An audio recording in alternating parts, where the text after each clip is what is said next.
Hello YouTubers, Alaska Prepper here. Ladies and gentlemen, after I read this article, I told myself, you know what? What the Fed needs is less college educated people. They need less economists.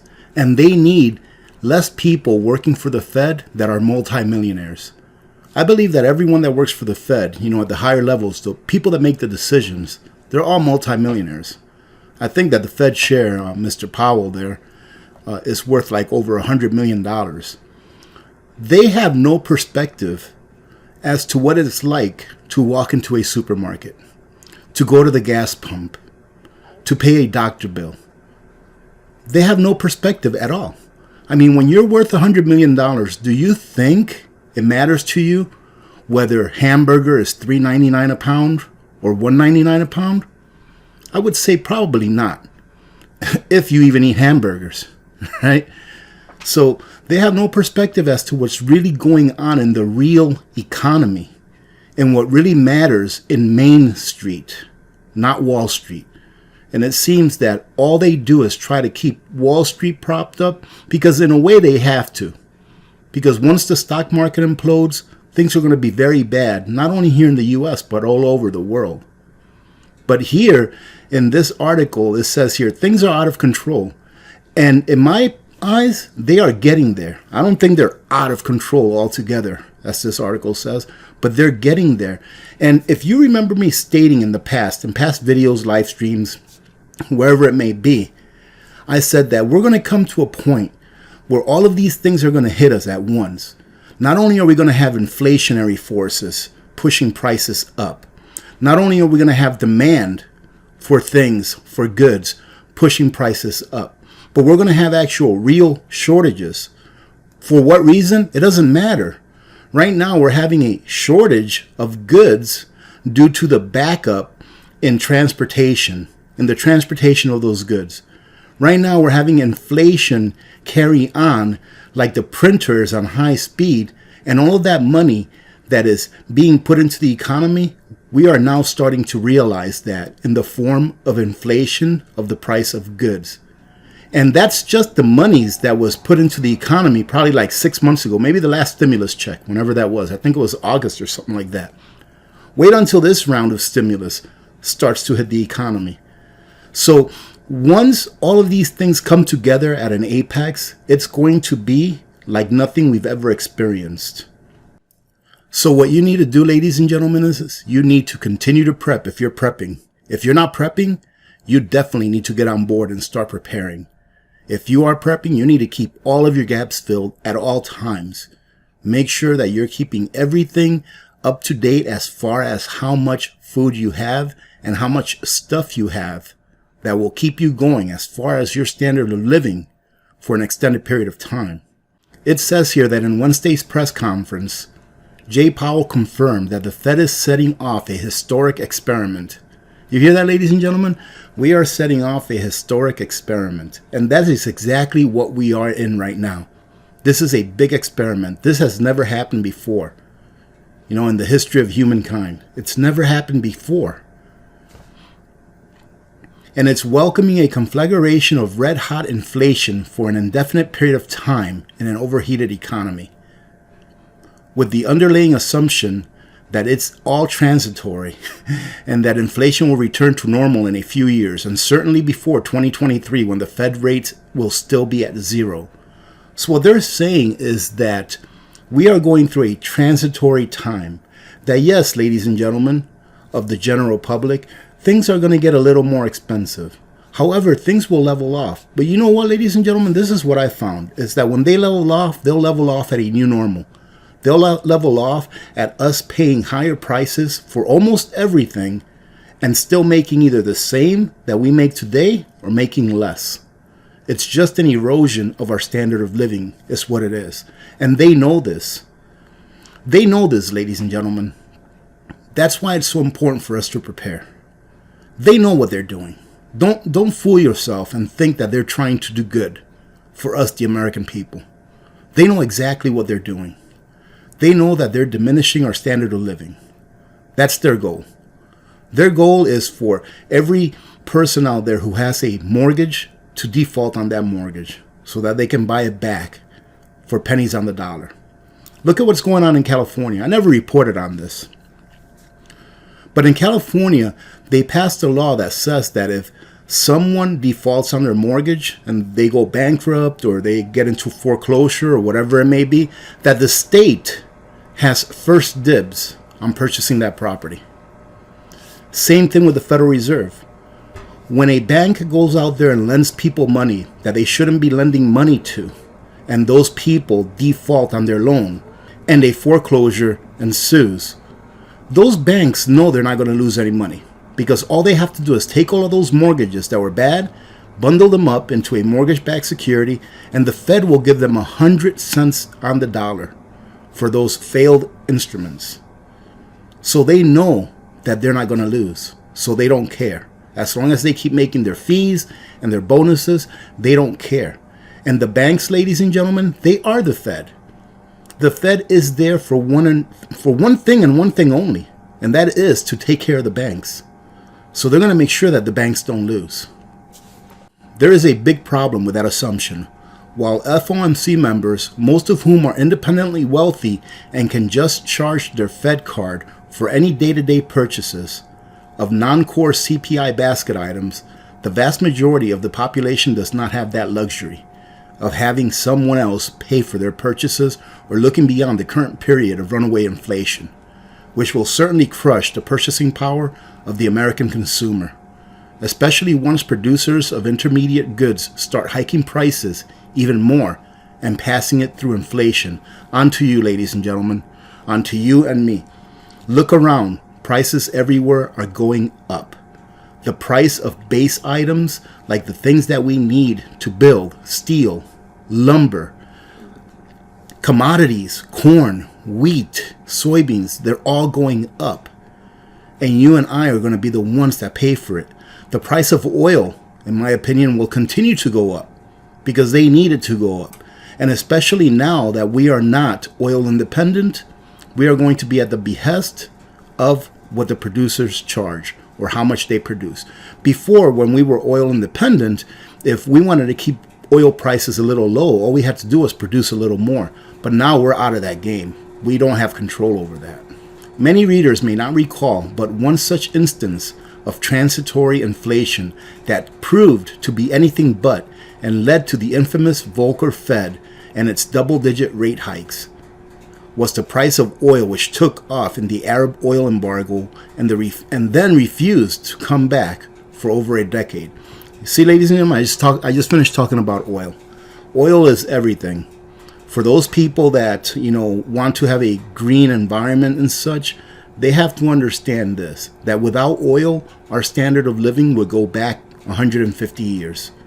Everything you see, oil was needed in order to either create it or to manufacture it, right? So for example, is wood made out of oil? Not necessarily, right? But you need oil in order to cut down timber. You need oil in order to turn that timber into lumber. You need oil in order to transport that timber or that lumber wherever it's going.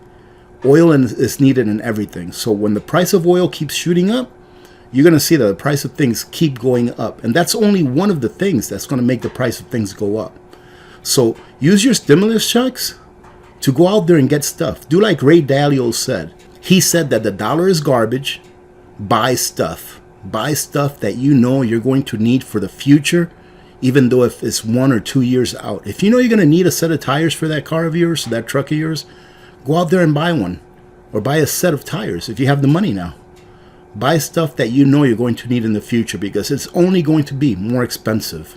The Powell Fed, however, is eager to brush aside any analogs of previous episodes of runaway inflation, which it sees as having a demand component, and merely ascribes what is taking place to unprecedented supply chain disruptions. For example, the collapse in supply as a result of both the trade war with China and more recently the health crisis, which have unleashed chaos among traditional supply chain intermediaries. So ladies and gentlemen, you've heard it before that our supply chain is still in shambles. I do believe that it's off the coast of Los Angeles, where there are a whole bunch of cargo ships just parked out there waiting to get in, waiting for their place to get in and unload because there's so much coming in.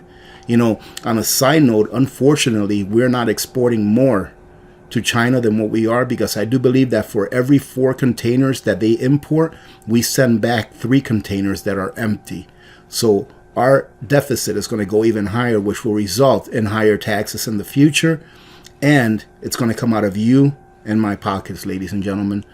All right. Don't fool yourselves if you think that taxes won't be going up for the average person. Everyone always says, let's tax the rich. Let's tax the rich. Well, guess what? We're going to get taxed too, right? They've already been taxed. They're getting taxed. We're going to get taxed as well. And it's going to go up. To be sure, the Fed is certainly right that there has been turmoil within virtually all supply chains. Things are now out of control. Everything is a mess, and we are seeing wide-scale shortages. This is coming from electrical equipment, appliances, and components. So in all of those things, we're seeing big shortages. Supply chains are depleted. Inventories up and down the supply chain are empty. Lead times are increasing. Prices are increasing. Demand is increasing. Deep freeze in the Gulf Coast expected to extend duration of shortages. Everything is coming together, ladies and gentlemen. And we haven't even talked about what kind of a harvest we may have this year. We'll see what kind of a planting season our farmers have. Hopefully it'll be a good one. They continue to say, we have seen our new order log increase by 40% over the last 2 months. Now, ladies and gentlemen, when there is more demand than supply, what happens? Naturally, prices go up. So that's another factor. We're going to have more demand. Once the economy starts to open back up and it's completely open, all of those dollar bills that people were saving for a rainy day because they got stimulus, being that about 27% of Americans now depend on the government for their income, or for most of their income. I just read that article here not too long ago as well. So once everyone starts going back to work and they take their dollars that they had in savings and start to spend it into the economy, not only is there going to be a shortage, like it's evolving right now, but there's going to be a much higher demand on those items that are already in short supply. What does that mean? That means that prices are going to continue to go up. I can't say this enough, ladies and gentlemen. I know that in the past, I concentrated a lot on make sure you prep food, make sure you prep water, make sure that you have these actual things that you need. And I still stand by that. Make sure that you continue to keep all your preps topped off. However, the season of warning about what's happening in the financial world is here. And that's one of the things that we really need to start looking at more closely and prepping for. Because that's going to hit everyone where it hurts. Sure, it may just be money, right? But money is what you use, or fiat currency, let's say. But money is what you use to buy the things that you need. So if that money that you use to buy the things that you need is not getting you as far as it did before, how are you going to shorten that gap, right? How are you going to fill in that gap? That's why you have to start thinking about these things now before it hits us full force. It says here that prices are rising so rapidly that many are wondering if it is sustainable. Shortages have the industry concerned for supply going forward, at least deep into the second quarter. And that's from a company named Wood Products. We have experienced a higher rate of delinquent shipments from our ingredient supplier in the last month. We are still struggling to keep our production lines fully manned. We anticipate a fast and large order surge in the food service sector as restaurants open back up. And steel prices as well. Steel prices have increased significantly in recent months, driving costs up from our suppliers and on proposals for new work that are being bidden. In addition, tariffs and anti-dumping fees, penalties incurred by international mills, suppliers are being passed on to us. All right, ladies and gentlemen, I'm going to go ahead and leave the link to this article. There's still more here that needs to be read, but I'm going to go ahead and leave it to not make this video too long. Let me go ahead and read one last thing here that I noticed, and it says here, our worldwide supply chain and ability to provide products and services to you is being significantly impacted by increased prices, resulting from labor and raw material shortages. escalating raw material prices, manufacturing delays, and transit interruptions. Stated directly, our costs are increasing and are much more volatile than in the past. 38% of businesses in the Atlanta Fed's survey reported that supplier delays were moderate to severe, while 49% of Dallas Fed reported that disruption had meaningfully raised input prices. In the New York Fed's survey, 59% respondents reported that they needed to find new suppliers because of supply chain disruptions. 58% that they had started building extra inventories. Overall, these measures suggest that supply chain disruptions are dramatically and adversely impacting business operations and leading to far higher prices. The bottom line is, ladies and gentlemen, get ready to pay for more. That's all there is. Get ready to pay more money for the same things that you received in the past, and maybe even for less. All right? Remember about shrinkflation. So you may see some packages getting smaller in volume or weight, and even going up in prices as well, because this is nationwide and is probably affecting most of the world as well. So prepare for that, ladies and gentlemen. I've always stated this. I'd rather have my money in my pantry and in stuff that I know I'm going to need than to have it in the bank or sitting under my mattress. Having said that, I hope you have a good day today, ladies and gentlemen. Thank you very much for joining in. Remember to be good to each other. When good people do good things happen. Remember to reach one, teach one, and repeat. If we all did this, the world would be a better place, and you know that it will be a better place. Many blessings to all of you and your families. I'm Alaska Prepper. I am out.